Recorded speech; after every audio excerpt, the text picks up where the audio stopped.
The following program was produced by an independent community producer. The opinions expressed do not necessarily reflect those of the ECAT staff or board of directors.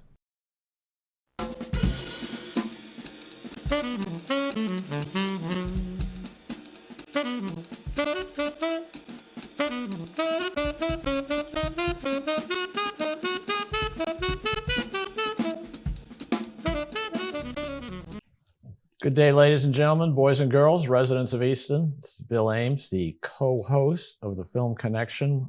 To my right is the one and only Priscilla Almquest-Olsen, who hosts most of these shows. But she's handed the introduction off to me today. And I can say that we're very fortunate to have a guest who will talk to us about filmmaking. And he's an experienced professional in this business and graduate of Emerson College and the U.S. Marine Corps, and he's got quite a life story. So I think we'll try to get him to talk a little bit more than just about film too. Don't you think, Priscilla? I do. And Joe Conforti, welcome to Film Connection. Thank you. And so good to see you. We go back, we're trying to figure out how many years ago when you showed your film on the 40B dilemma, and you were opposed to the law, and you were pro-repeal, as was I. And Bill, you were also on that team. I brought the coffee. That's a big extent of my contribution, but and no, you did more than that. I did more than that. We had a little cadre. We got close. We had a little cadre here in Easton, and you and your brother David were on that team, and Colleen Corona, who was chair of the select board at the time, Joan Lundgren, my sidekick and partner in crime, and I, and of course Avery Lee Williams. And we were in his conference room every 2 weeks plotting how we were going to convince people that the repeal was necessary for the health and well-being of our community and for the whole Commonwealth. But we didn't win. We lost because we only had $7,000 and the opposition had over $1 million. Go figure. Go figure. Okay. Well, you know, that film, starting off on films here, that was a tough shoot because it's a relatively boring subject to most people. I had never even heard of it before it reared its ugly head in Easton. So when we shot it, and we had trouble with the developers, we were the enemy. And when we shot it and we cut it, I had people tell me, that's so boring, pedantic, and take a stand. So my editor, Doug, and I sat down and we said, how are we going to make this subject really compelling? And in 26 minutes, we cut it, especially with Doug's help, we cut it down to a really nice film. But it was difficult because you had to really take a subject like affordable housing and make it interesting to people who really aren't involved in it. And so I think we did a really good job on that film. And the whole point of your film and the whole point of our endeavor was that the only people who benefit from 40B are the developers. Yeah. And they're the ones who raised over $1 million to defeat the repeal of that law. We're not bitter. No, we're not bitter. I am. No. Let's kick it over. We're frustrated and we're disappointed. The show is going but not nowhere. Bitter. No. Well, I learned that. You know what I was going to do for a poster on that? I was going to have a Volvo next to a pickup, and then you're going to have the developer, you know, kind of redneck with his hand out, shaking hands with the Volvo driver with cash in it, because it was the confluence of developers, money-making developers, and what euphemistically is called the poor people's industry. But there's a lot of money being made by mass housing. We won't get into that. It's water under the bridge. But the money went both ways. I mean, remember the guy who was supporting the developers? What was his name? He was the consultant. Oh, yeah. Oh, by the end of that film, he was screaming at me because he thought I was anti-40B in the film. And I think that film shows, if you watch it, I stayed as neutral as I could stay. Well, he had an attitude, let's face it. Yeah. And he worked for both sides, you know. But you see, you were just giving the facts, and the facts came up on the side of repeal, didn't it? Well, I think so. I mean, it was a subjective decision, but I found 40B to be draconian. And, the developers looking for the money, which they do, and then also the consultant, who's really a hired gun to come in. He'll support either side if you pay him. Hmm. Yeah.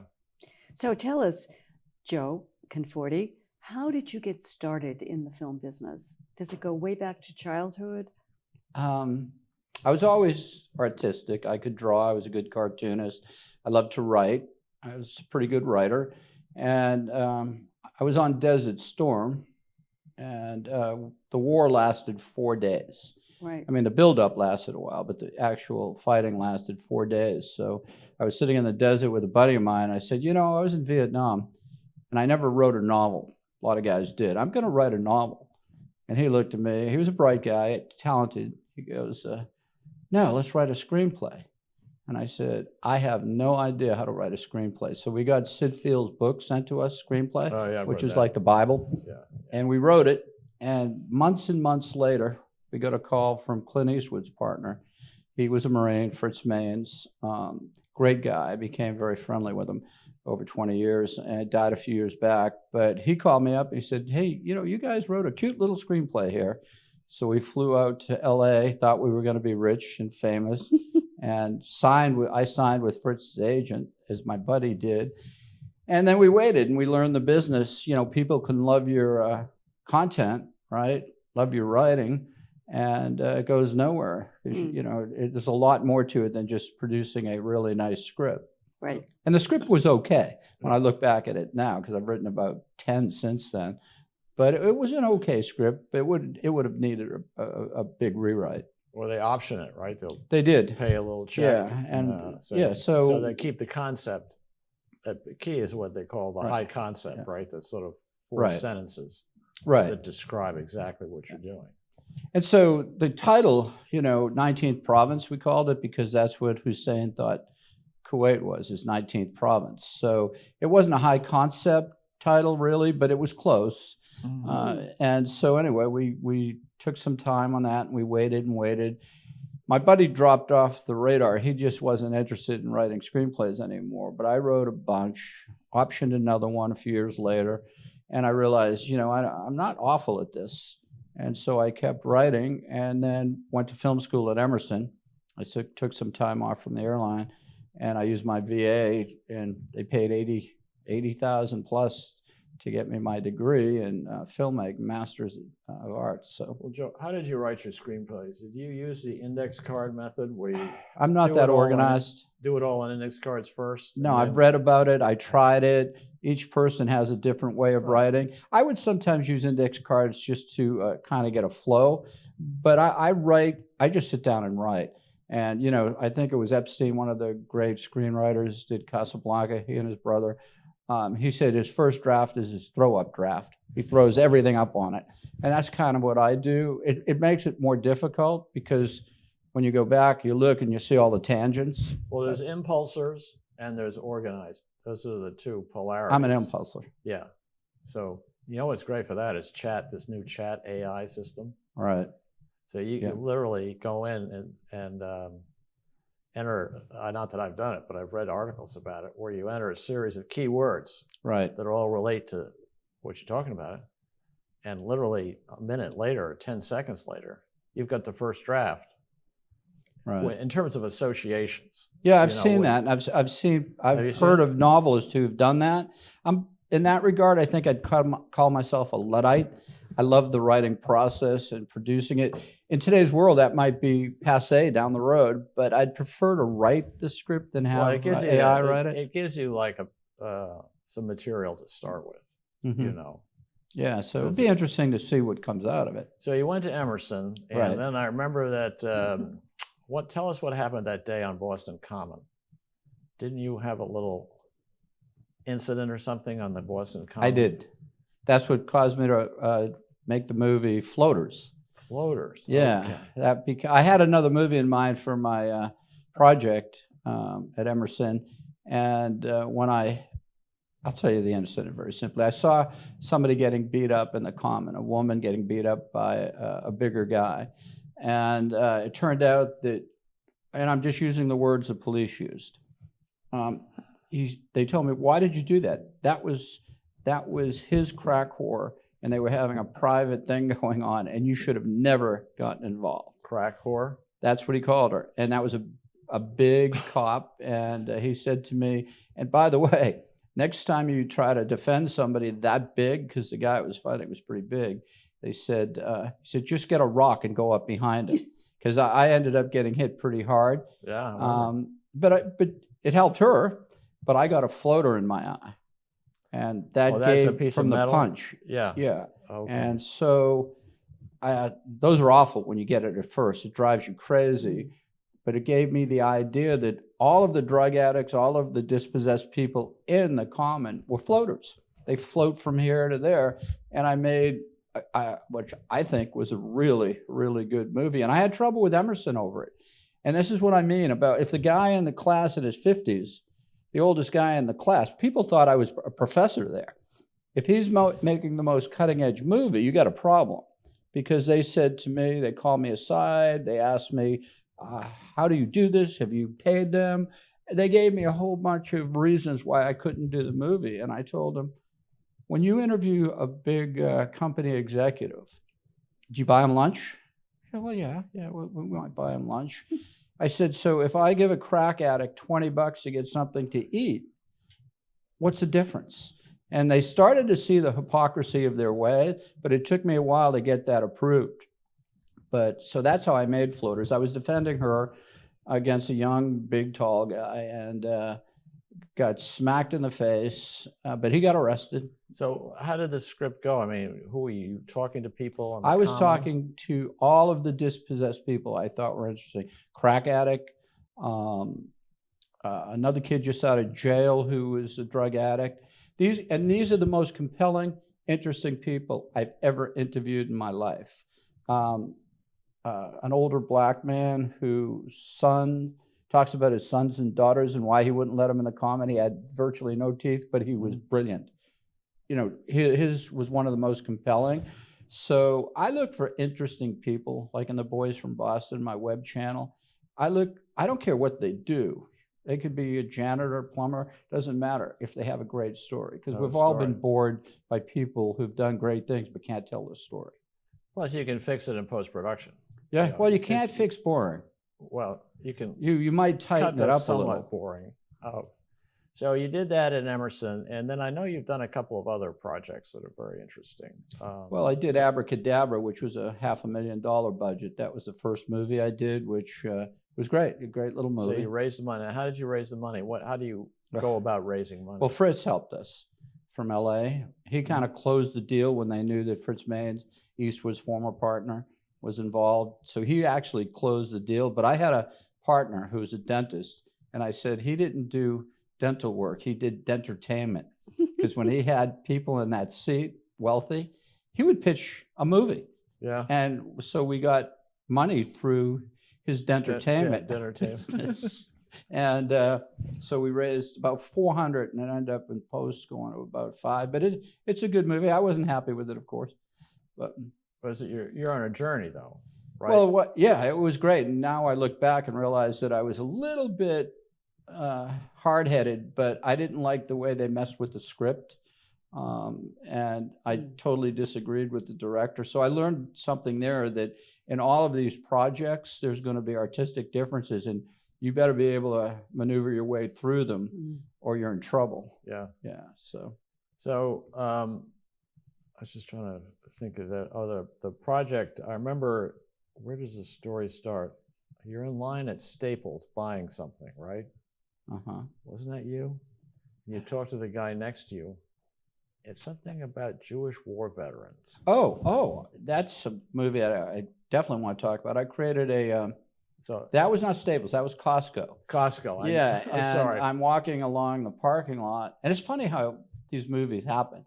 And I see Iwo Jima veteran on the license plate. So I walk over, because Iwo Jima is a seminal battle in the Marine Corps, probably the most vicious. But so I said, hey, thanks for your service. And we start to talk.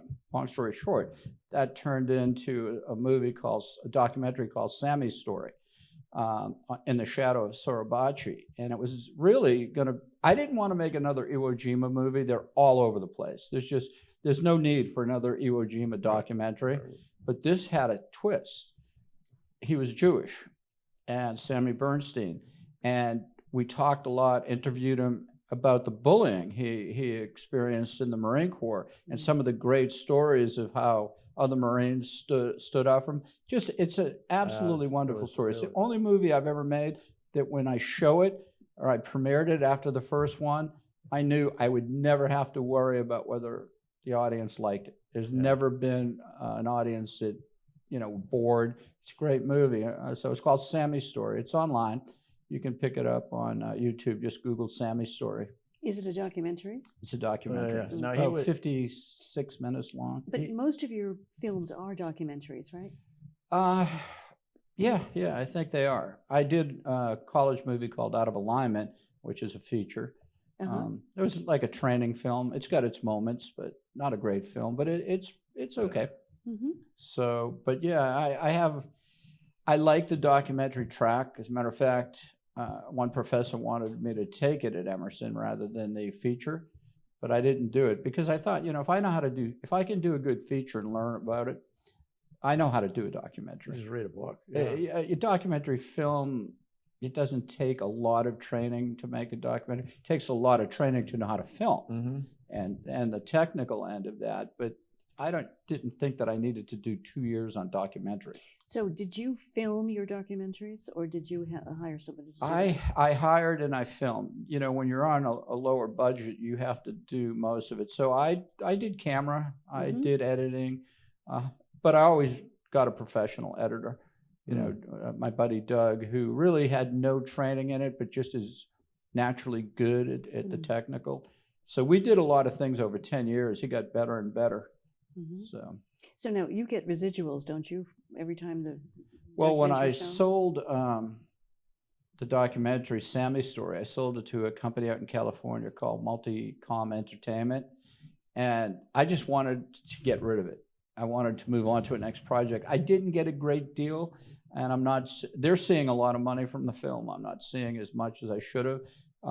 It probably was a bad move to deal with Multicom. But I just wanted to get rid of it. I didn't have the energy or the marketing team to get it out there. In retrospect, I should have kept it, put it on a website, monetized it, because I'm seeing they might do $6,000 or $7,000 in a quarter online, and I might see $250 after all the costs. So, Multicom Entertainment, I wouldn't suggest it to filmmakers. I see. And they're based in LA? They're going to hear, they're going to hear that now. I'll get a call from Jesse. But don't you have an agent out there still? I don't know. I don't have an agent. I'm not doing enough work to really have an agent. So, Joe, if we may, let's go back to your early days on planet Earth. You came from Brookline, right? Brookline, yes.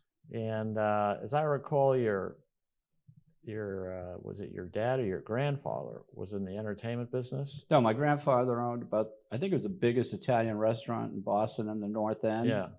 It's called Frida's. He was G.H. Frida. It was the go-to place. It was the go-to place. For the star, right, when Frank was in town? Oh, yeah. Things like that? Yeah. Well, my mother was a full-charge bookkeeper. That's what they called him in those days, essentially an accountant. And she ran the books for the restaurant. As a matter of fact, she went in the Navy, the only girl in the family to go in the Navy, and then when she got out, she wanted to go to the University of Michigan. But my grandfather's, in those days, it was like this. He said, the accountant for my grandfather said, you can't lose her.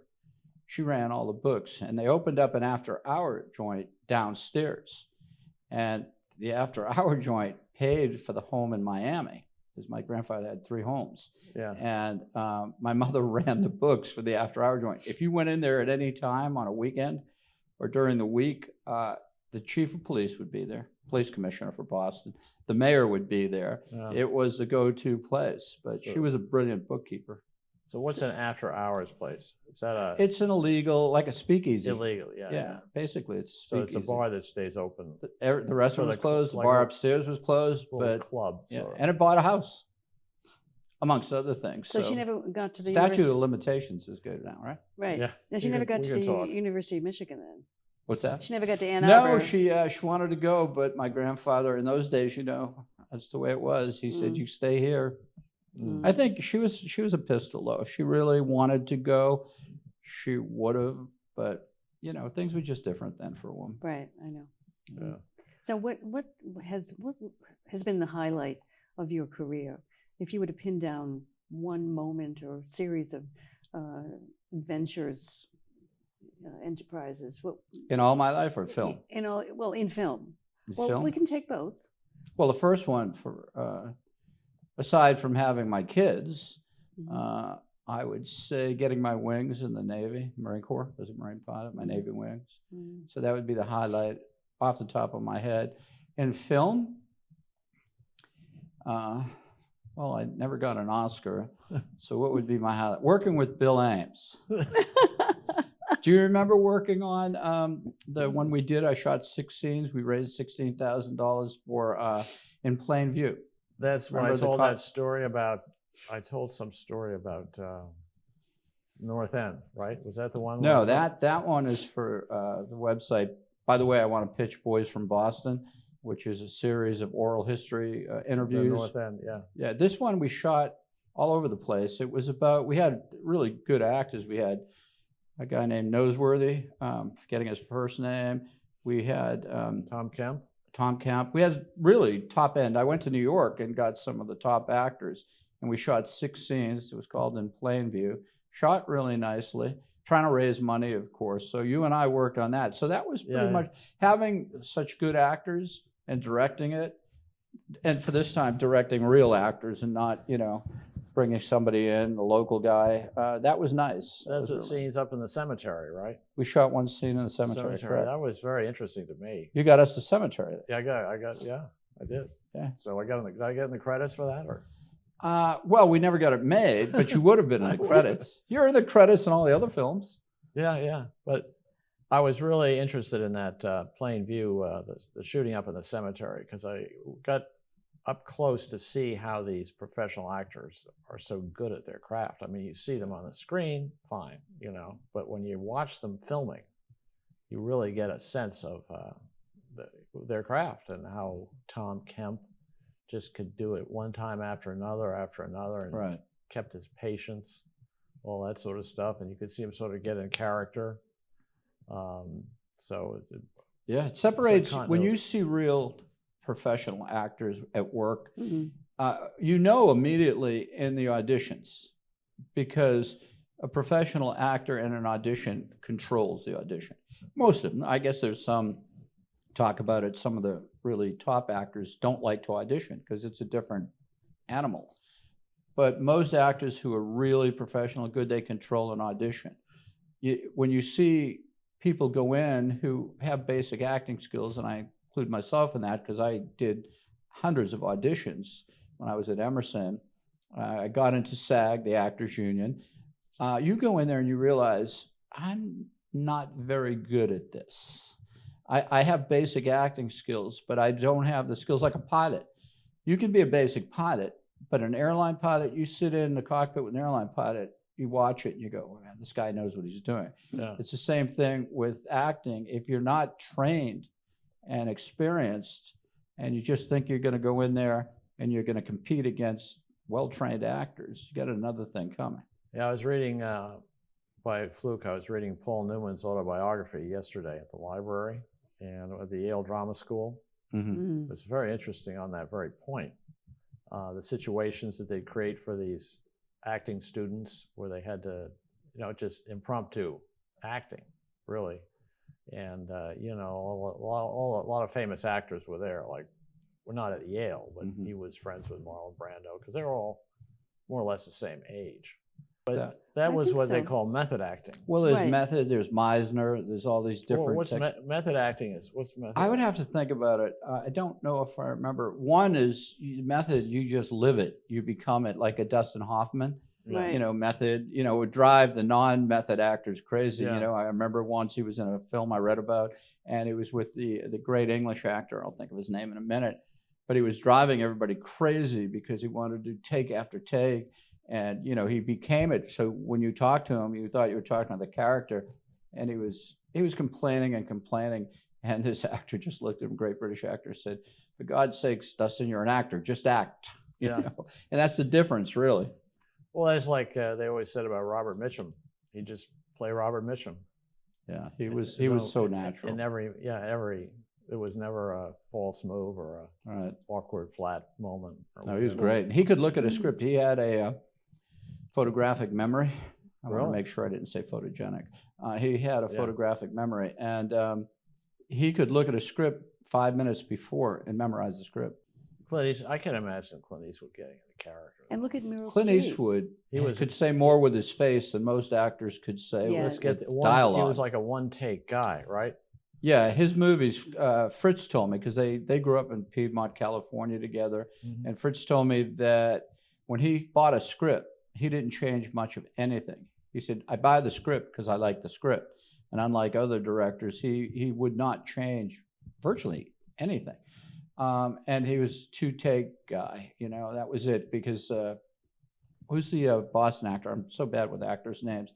Who did Good Will Hunting? The two of them. Oh, Affleck and not Affleck. Matt Damon. Matt Damon tells a story and where Ben Affleck. Yeah, and Damon worked with him and said, he wanted to do a couple of more takes, and he was saying to Clint Eastwood, he said, and having been in the film business, you see this where the actor wants to do. We had one guy we called 10-take Todd, and they want to do more. So he goes up to him, he says, "Clint, I just want to do one more." And Eastwood said to him, "Why? And waste everybody's time?" So that's how Eastwood worked, according to Fritz, who was his producer. The perfect is the enemy of the good. What's that? The perfect is the enemy of the good. Yeah. Well, Meryl Streep, for example, she's a consummate actress, and she has played so many different roles, and she gets into character, all of them. Yeah, she's a brilliant actress. She is brilliant, and she went to Yale. Really? Like Laurence Olivier is the same sort of versatile. He plays an American. We're talking about the pantheon of acting. Yeah, that's true. Yeah. Right. You get so many. Look at a guy, my personal opinion, like De Niro. He did all his great work in the 60s and 70s. And then when he started doing comedies and the Fockers, De Niro. Robert De Niro. Oh. Bobby De Niro. Bobby De Niro. Howard Stern calls him. Right. What is it? Bobby De Niro. Bobby De Niro. But his work, I don't know the last time I watched a De Niro movie that I thought was great. No. So, and even Pacino, those were great actors, but I guess it's what you like in terms of content, and they look at something and they see money. But I really haven't seen a Robert De Niro movie I thought was great in a long, long time. A terrible one. He did some. I could be missing one, but Jack Nicholson is another name that comes to mind. We talk about actors, and I was reading a bit about him the other day, and comparing him to other actors, not on his acting side, but they said that Jack Nicholson was famous for being genial on the set. Said hello to everybody, never got upset, no matter how impossible a situation was. And so when the producers and the directors wanted Jack Nicholson, not only did they want his acting ability, they wanted his locker room skills, because he was a team player. Well, that's just sort of interesting. I didn't know that about him, but that's incredibly important. Plus, if you look at Nicholson, he has such a wide variety of roles his whole career. Right. That's what I mean compared to like a De Niro or Pacino. He still stayed wide in his abilities, where those guys went to meet the Fockers or, and Pacino was, Son of a Woman. That was great. So more so for De Niro. But when you look at Jack Nicholson, he's like Russell Crowe. He's got a wide ability to play all different characters. Yeah. Right. De Niro, you look at him and some of the others, and they got to stay in their lane sometimes. Prior to 70s, that was different. Yeah. No, and Nicholson, as we all know, of course, was amazing. Over the Cuckoo's Nest. Oh, that great movie. Fabulous. Might be my favorite role. Mine too. With him in there. Mine too. Brilliantly written. Yep. Character. There wasn't one weak character in that film. No. Not one. Mm. Another one I liked just was the one where he was played in a Navy enlisted man, and he had to escort a prisoner up to the Portsmouth Oh, that jail. was The Last Detail? The Last Detail. Yeah, yeah. That was a wonderful That movie. was a great movie. Very heartfelt. Yeah. And he was pretty young then, though. I think that was back in that was 70s. Yeah. It was early 70s, maybe. The thing that's so impressive about Jack Nicholson is he's been around for so long. And when you look at his early movies, he's a handsome young guy. And now he's like most of us, put on some weight, but he still looks the same. He still has the same features. He's aged pretty well. He's got that smile. He's got that great smile, but he also he has a sense of humor that really comes through too. Right, and that shows. I mean, he's got the star quality. But it's really funny. He worked for Roger Corman when he first started. He did a bunch of his movies. That's where he started. Little House of what was it? A Little Shop of Horrors. Yeah. If you look at the Roger Corman library, he's in most of the early movies, or a lot of them. So that's kind of where he. Well, his breakout movie was that thing with Peter Fonda on the motorcycle. Yeah, that Oh, was. yeah. He played the lawyer. I can't believe They hauled him along. What was the name of that? This is awful. 5 something. I can't think of it. Well, it'll pop into our heads. They're in the motorcycle going across the country. Yeah, that was great. And, everybody listening to this knows what it is except us three. that was a lot of that. That was about marijuana, right? And they convince him, Peter Fonda and those people convince him to try some marijuana or something. Yeah. So Joe, I mean, it was a journey story, a road story. Yeah. So But Joe, he carried it. Yeah. Now you have a whole history locked inside your head about all the movies that you really have respected and loved over the years.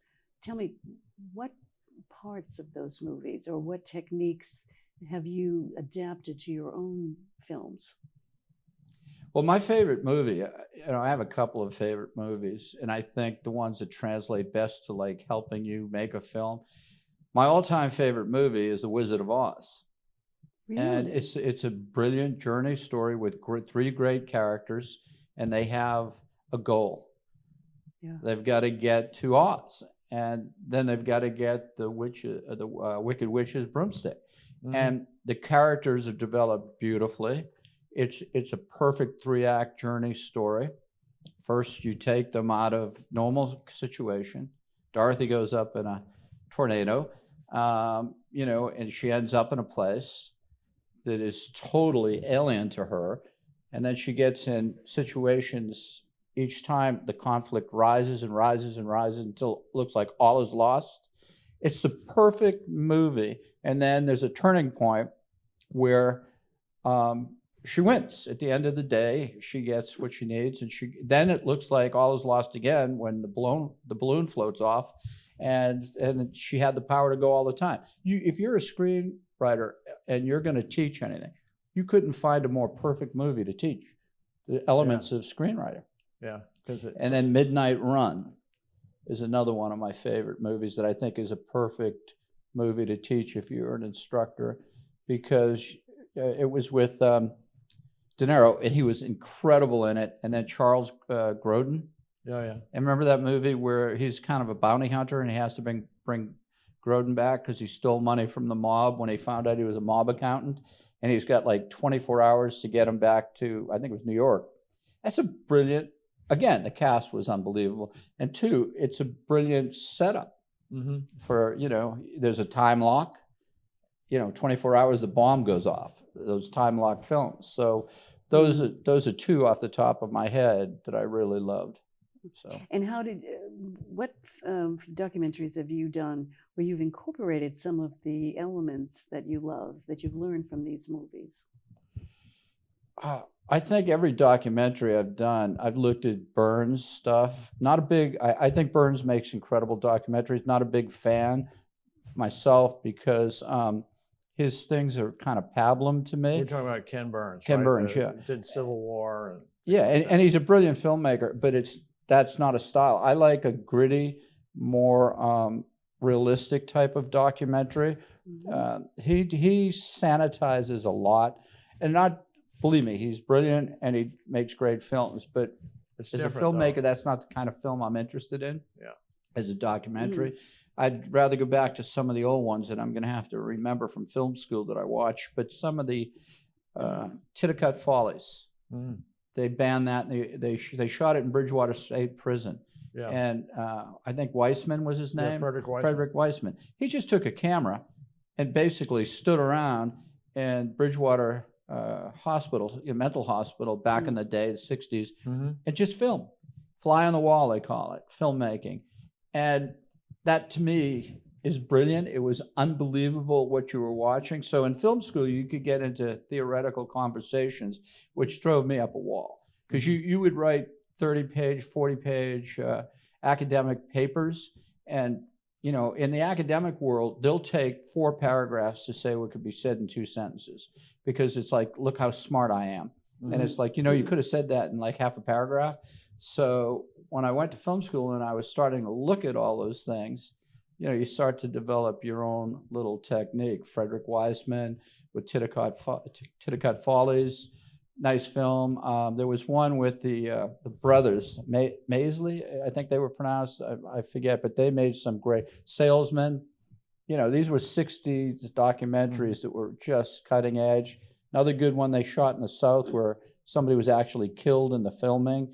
They went down to the mining country, and I'll think of the film in a minute, but they went down there and Something County. It's a brilliant documentary. Very gritty, not spending a lot of time with setups and interviews, and just you come in there with your camera and you shoot everything. Well, that has always been Frederick Weissman's style. Right. And the other thing is he was, I believe he's no longer with us, is he? He was older then, so I think he's gone. Well, because his wife, Zipporah, we called her Chippy, was my contracts professor at Northeastern School of Law. Oh, wow. Yeah. So we all were in admiration of Frederick Weissman, and the fact that he could just take his video camera in and do this on-site stuff. But he was all about social justice and, of course, exposing things, that weren't right. And he wanted to right the wrongs, sort of. I mean, that was the message of all of his movies. Yeah, he was an advocate. You learn in film school, it's again more academic, but there's like 7 different types of documentarians. And, one of them is filmmaker as advocate. And he was pretty much that. Right. And of course, his wife was an advocate too. I mean, they, both, I think he was, I don't know if he was a lawyer also, but his wife was a fabulous contract lawyer. And had lots of humor, personality, and she really loved his work. So and everybody who graduated Northeastern Law School was a social justice advocate. We had, in my class, we had one guy who became a corporate lawyer. Everybody else was into... That's usually Harvard. Yes, right. Yeah. And it's interesting because Chippy wrote a book on, what was it, something in the contract law with the Young Tree. I think he was a Harvard professor. They co-wrote this book. So she was really respected in the legal community, academic community. Yeah, anyway, but that's how I learned about Frederick Weissman. I would never have learned about him otherwise. Well, he was from Canada, right? Wasn't that? I'm not sure where he's from. I thought he was local. I think he's local. Well, there are a couple of Weissmans, I think. Yeah, One I did thought he was story of local. the New York Public Library. I think that was the other Weissman. And switching gears here for a second, Joe and I were part of the Easton Film Festival, and which we can't say that without smiling, can we? The Hockenbach Film Festival, and that's where because we were concerned that we wanted to give back, so to speak, to the community like everybody does who joins volunteers. So we got involved in the Easton Film Festival, which we started. I think you came on board a little bit later. Yeah, I came on after the start. Yeah, I don't know how long after, but a year maybe. Yeah. So we had quite a good run, but it was interesting judging. So we'd have a judging session at Gino Del Guercio's house every. It was great. Sunday, the Sunday before the awards day, and it was interesting seeing these youngsters in terms of the soundtracks. And the audio was always a big piece of whether or not it was if the audio was at all shaky, right? Right.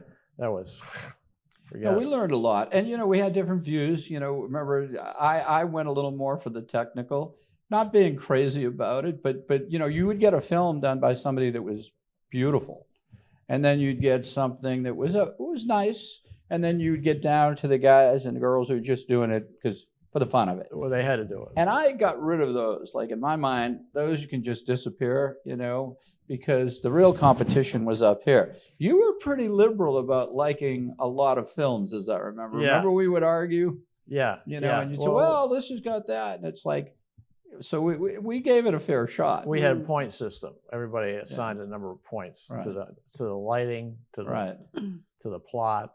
But in the beginning, weren't there all ages represented? There were Yes. adults as well as high school kids? Yes. Louie and Linda did a couple of 1-hour shows. They lived in a trailer park in Easton, and delightful couple, but they were sort of bohemian types and became great friends. And they do it for an hour and a half. So finally, we had to restrict the time limit to 10 minutes. Yeah, it was like fudging a little league team by getting all the good players. Yeah. But it's interesting. I learned a lot in that, because if you're going to critique films, you have to go back to the books, and if you're going to critique on framing or story or the different acts, I had to go back to the film school days and critique them well. And say, because I think I wrote a lot of the critiques after we had inputs. You did. Yeah, because I remember you used to call me and say, hey, can you write the critiques? And Then it was like, because it was going to take a lot of time. Yeah. No, And so, but doing that, it's like in teaching, you learn so much teaching. Yeah. Because you have to go back and research. I learned a lot writing those critiques, going back and going over things. And we gave them, a really fair shake in terms of looking at their work. There were some very funny ones. There was some guy in a supermarket who was fishing, who was trying to get fish. I forget the name of it. Mark, his father was well known in Easton. I don't remember that. Then there was a famous one called Fart Zen. I remember that. Which were these, how do you forget that? It was funny. It was hilarious. Yeah. These Zen masters, they all had the Zen robes on, and they were all in formation. It was about 6 deep and 4 like that, and they were making all the moves, and you had to see it. But then they all together, they go, "Ho!" And the soundtrack would come on with an enormous fart as they did it. And then they do it again and again. It was just it was all guys, wasn't it? I don't remember any women in it. It was bathroom humor at its finest. Yeah, definitely. Wouldn't you know it? These guys bring up bathroom humor. Farting is a guy thing. Well, wait a minute. Who brought it up? I didn't. I didn't. I did. He did. Yes. But it was you could tell. I mean, I don't think the fellow who did that film thought that up. I think he must have gotten it out of a Woody Allen movie or a. Well, I mean, there's no shortage of fart humor out there. Yeah, because it was so wonderful. Yeah. I think we gave him a good award on that one. Well, you have to have something like that. You can't have all biking through Brookline. No, Of right. course, teen suicide, very sad topics. But fortunately, the first ones we had dealt with that horrible subject, and then Well, some of them were quite serious. I remember that one too. Yeah. Oh yeah. But gradually they got weeded out. So, I have a question. What happened to that one filmmaker, male, who did that brilliant film we all loved and we all thought he was going to go places? Jack Levinson? No, it wasn't Jack Levinson. It was Zach. I don't know if it's a Latino name or there is Ben Del Guercio, son of Gino. Yeah, I don't remember him putting anything in there. Yeah, he did. He did one called The French and Indian War, which was shot in Borderland. You know what? He must have been that. Yeah. He must have been about 14 years old. Yeah. Clearly, his father helped him. But it was a charming thing. But it was fun. I enjoyed it. I really did. Oh, it was fun. Yeah, because you really got a sense that you were giving back. Right. To the community, and it didn't really take that much time. Now it's run, and Kim here does a great job, and you can, we're getting a little off the subject here, I guess, of you, but you can judge them online. I mean, they just upload them to a site, and the judges all go in. There's a special kind of software.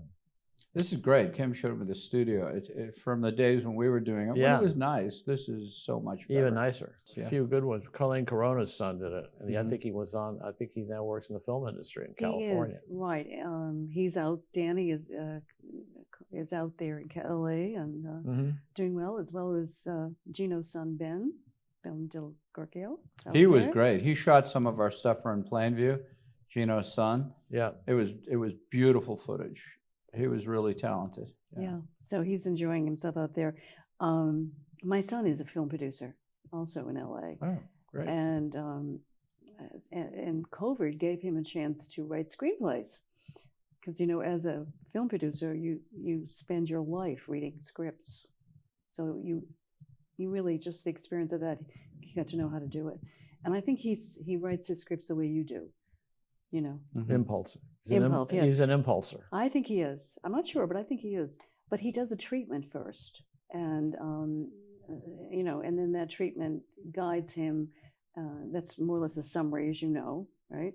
And that guides him into how he's going to write the screenplay. So now he's been asked to. He pitched an idea for a movie, and they bought it. I think it's Universal. I'm not sure, one of those. So now he's writing the screenplay, and he's producing it. That's great. Both. And all of this came about because he never gave up on his dream. He was 22 years struggling. He worked for Silver Pictures, which was on the Warner Brothers lot. Mm-hmm. And he worked there for 11 years and learned the business. And then he got his big break. Netflix brought a movie that took him 10 years to produce called The Dirt. And this is a warning, everyone.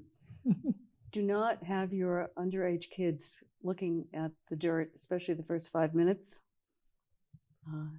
Because it's not just viewer discretion. It's no viewers at all who are under the age of, well, let's say 20. Well, now everybody's going to want to go watch it. I'm ready to go. I'm ready to go. Okay. No, I didn't hear you well. Jerk? No, The Dirt. Oh, and The Dirt. it's about the. I was going to say, what's so bad about that? That's with what's his name, the comedian. Yeah. No. Sandler. The Dirt is the name of an autobiography that was written by the rock band, the Motley Crue, and so the movie is taken from that book, and it's authentic, nothing exaggerated. And so it says the same name as the autobiography, The Dirt. And but I'm out there for the premiere, the red carpet premiere, and the night before the red carpet premiere, my son says to me, "Mom, you want to watch the first 5 minutes of the movie?" Oh, sure. Oh my God, yeah. Well, I'm telling you. So, can I say this on screen? Well, you can edit it out. But it's raw sex and nudity. I mean, it's just really unbelievable, eye-popping. And so I said to Eric, "Why didn't you tell me? I told everyone in church to watch it." So are you more popular at church now or less? Yeah, I mean, right. But the one thing that the band wanted, they had first taken it to Paramount, I think, and Paramount wanted to do it what they did to Bohemian Rhapsody, which was to, whitewash it or make it pretty or whatever. And it's not an authentic film at all. And they didn't want that. So they took it and they brought it to LBI Entertainment. And Eric Olsen, ERIKOLSEN, was working there for Julie Yorn, who was a great mentor for Eric. And when he left, she said, "Take it with you. Take it, see what you can do." And so he did everything from the beginning to the end, That's great. Working with the writers and to editing, I mean, everything in between. And then he got Jeff Tremaine to direct. And Jeff Tremaine is the director for those Jackass movies. That's funny. My cousin is the main producer. He produced all the Jackass movies. Derek Frieda, yes.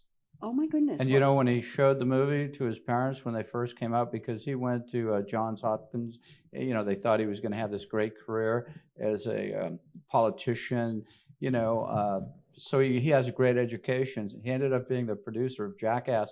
When they would come out to see the movie, his parents, he would apologize. Yes, of Yeah. course he Saw the would. premiere. He would, and I Jeff Tremaine, I'm so sorry. I love you, but I don't love those movies. But I do love. He directed The Dirt, and what was great about him as a director, which is not true about a lot of them, is that he shared the directing. He recognized the talents of people around him, and he didn't just say, "I'm the boss, get off my set." He and Eric actually co-directed many of the scenes. I was down there for 10 days in New Orleans where they filmed it, and they were both up there on the stage. They were doing a concert. There were 500 extras, doing it, and Eric and he were both up there directing. So I have a lot of admiration and respect for him, because he's the guy that wants to use all the talent to make it the greatest production. And now they're working on a lot of things together. Right. Yeah. But anyway, that's digressing. So tell me, what are your plans for the future? Oh, my plans for the future. That's an interesting question. Make some more films. Mm-hmm. That's something that I really like to do. Working with Mike on Firefighters versus Cancer. That's what I wanted to just talk about real quick. Yeah, let's talk about that. Mike Foley, who will be on a show here, he's a retired Boston firefighter, and he started a 501c3 called Firefighters versus Cancer, and it's really dealing specifically with early diagnosis and prevention. Obviously cancer is a big thing amongst firefighters for a lot of reasons, and so we're working on that. We've got this great pitch video. We're doing a thing with my brother, who was king of the comedy business back in the 70s. He ran Stitches. He was with the Lions group, so he knows that life. And we're doing America's Funniest Firefighter. And we're going to have a big show. We've got some great comedians. Tony V's one of them, Jimmy Dunn, and some others. We're going to mentor these firefighters. If you've ever been around firefighters, and I have since hooking up with my buddy Mike Foley, they love to tell stories. I think it has a lot to do with sitting in the fire station. You got lots of time. So many of them think they're funny. Mm-hmm. Some are. And so we're going to do auditions. We're going to pick about 10 of the funniest, and then we're going to have them mentored by these professional comedians and put on a big comedy night to raise money for Firefighters versus Cancer. Well, I have to differ with you or agree with you, both. Firefighters are mostly Irish in Boston. The demographic has changed a bit, but yes, you're right. Okay, but the Irish are the greatest storytellers. True. Yeah. True. So if you combine an Irishman with a firefighting spirit, you got a terrific combination. No, I'm not disagreeing with that. No, I know, but they're great storytellers. They really are, and it's a Boston Fire Department. Foley. He's, his son's Mike a lieutenant Foley. on the department now. His grandfather was a chief. Mm-hmm. His father was a lieutenant. You find that it's a very generational thing, very Irish thing, not exclusively, but much more so in the past, I think, and he can correct me when he comes on. The demographics are changing, but I would still say you might fairly say it's an Irish department. I'm not sure if that's correct, but it seems it could be. But that sounds wonderful. And what inspired Mike to create this?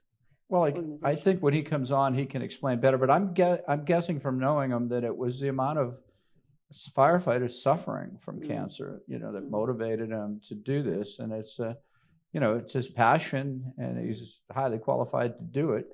So, I thought, this is a really good mission. But I think just suffering did it. Okay, and also one of the things that I have learned recently is that the toxic PFAS. Yeah, that's another big factor. Which has always been used in the firefighters' garments, their protective garments that they wear. And now they're in Easton, they're still wearing them. I guess they're phasing it out at the end of next year, I believe, because that is a cancer-producing absolutely. toxin. And And it's very political. There's going to be a big legal battle over that. So what Mike wants to do is stay above the fray and concentrate, because that's going to have some controversy. So he wants to make sure this is all about the firefighter and early detection. mm-hmm. You know, it's not about who caused this cancer, who caused that cancer. No, I It's understand. about, okay, we know we get cancer. We know it's an occupational hazard. How do we get early detection? Because it's expensive too. Mm-hmm. So that's what I liked about the mission. It was about, okay, this can save lives. Mm-hmm. Mm-hmm. Right. And early detection is the key. And then also convincing firefighters to get the preventive care and the detection, because, you know, males, most of them are males. There are female firefighters, but most of them are male. And men tend to be too macho about all that. True. So that's an important factor, I'm sure, that Mike is promoting is, you know, don't be macho. Just go and get do the tests. Find out. And I think also a baseline is important. So you can be perfectly healthy, but get a baseline. Well, that's interesting. I'm going to let him talk about that. There's testing like that, and that's really but it's expensive. And so raising money, some departments, he'll talk about it. You know, I think one in California told me about, I don't remember where it was, but they actually had some kind of fundraiser he can speak more intelligently on, but they got everybody in the department a baseline, I guess, and, you know, early detection. That's where the money is going to go. And I can't think of a better place to go that if you're a firefighter and you can do some baseline work on them to detect it. So yeah, it's great. Your future, it seems to me, is to be promoting good causes that have a major effect and impact on lots and lots of people. Yeah, I mean, being in the documentary, I'm political. I try to stay out of it because as you get older, you just realize, I'm wasting a lot of energy. But if you can do a documentary that delves into it, and again, I'm not looking for Ken Burns type of documentary. I'm looking for the one that really delves into the controversy and what's going on there. That's fun filmmaking to me. And it's tough because you make a lot of people dislike you. You know, when we were doing that, I wasn't at all popular with the developers or, as it turned out, the consultant. But you have to be a documentary filmmaker, you have to have a lot thicker skin and say, I'd prefer not to be hated, but I don't really care, you know, and not everybody can do that. So, Did you ever, we have to wrap this up, but did you ever, were you ever threatened? Were you ever given any kind of, you know? Oh, I have it on camera during that period of having the camera, and my camera guy was about 6'2", but I won't mention names, but you can clearly see him getting pushed through the door, you know, pushing by both of us, and he was a pretty big guy too. So yeah, I certainly I never felt like my life was in danger, but I certainly have felt threatened. I mean, you stick a camera in somebody's face, Right. You don't know what's going to happen. You don't know what's going to happen. Yeah. So. Okay, well, I'm getting the signal. We have to wrap this up. Bill, how about some final thoughts? Well, I think we've had an interesting session. We talked about a number of things, number of people. And Joe, it's great to see you back in Easton. Great to see you. It's been a while. Yeah, it's been a while. We've sat around this table over the years looking at the cameras. And so it's a real pleasure. We hope you'll come back again. Yeah, I'd love to. Because I know you're in town. We can work ahead and get in a little bit of an agenda. Okay. So we can structure a discussion. Or Bill, maybe ECAT would, you know, pay for a little trip to Florida where we could actually interview Joe Conforti. Send the jet, right? Yeah, why not? Get the jet. Go down and see Joe. But it's just, I think Priscilla, this is a great example of these discussions can go in any direction, but they're very interesting. You know, the creative process and everybody's experience is different. And we thank you, Joe, so much for being here and being No, part I of appreciate you having me. And all of your insights and valuable lessons that you have learned over the years, and the people you've met and how they've impacted on your life and your filmmaking. Very impressive. So thank you for joining us. Oh, thank you again for having me. Appreciate it. And that's it, folks.